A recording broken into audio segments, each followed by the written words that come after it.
எனக்கு இந்த காசி யாத்திரை வந்து ரொம்ப ரொம்ப நல்ல பயனுள்ளதாக இருந்தது.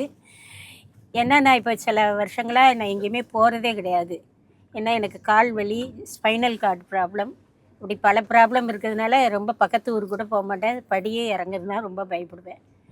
ஆனால் காசி யாத்திரைன்னு சொன்ன உடனே எனக்கு வந்து அம்மா கூட போகணும், அதனால எவ்வளோ வலி இருந்தாலும் செத்தாலும் பரவாயில்ல அவங்களோட போயிடணும் அப்படிங்கிற ஒரு வேகம் என் மனசில் இருந்தது. என் பையங்க கூட இது பண்ணாங்க, நீ இவ்வளோ வலி அவஸ்தையை வச்சுட்டு போய் அங்கே ஏதாவது ஆச்சுன்னா, இல்லை நான் போயே தீருவேன் அப்படின்னு சொல்லி வந்தேன். அதே மாதிரி ஒவ்வொரு கோவிலில் நான் போகும்போதும் எனக்கு ரொம்ப வலி அவஸ்தைன்னா அப்படி ஒரு அவஸ்தை. என்னால் இந்த முட்டு கூட எனக்கு இறக்கம் இருக்குது, இந்த 2 கால் வீங்கிடும்.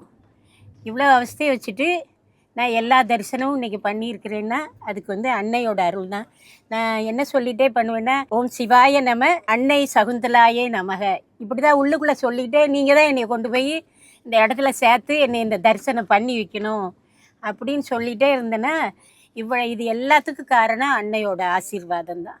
நான் அவங்கள இதுக்கு முன்னாடி பார்த்ததில்லை, எல்லாம் பண்ணல. ஆனால் அவங்க மனசில் அவங்கள நம்பிக்கையோடு சொன்னேன். இதுவரையிலும் என்னை கூட்டிகிட்டு வந்துட்டாங்க. அவங்களுக்கு ரொம்ப ரொம்ப அன்னைக்கு நன்றி சொல்லணும்.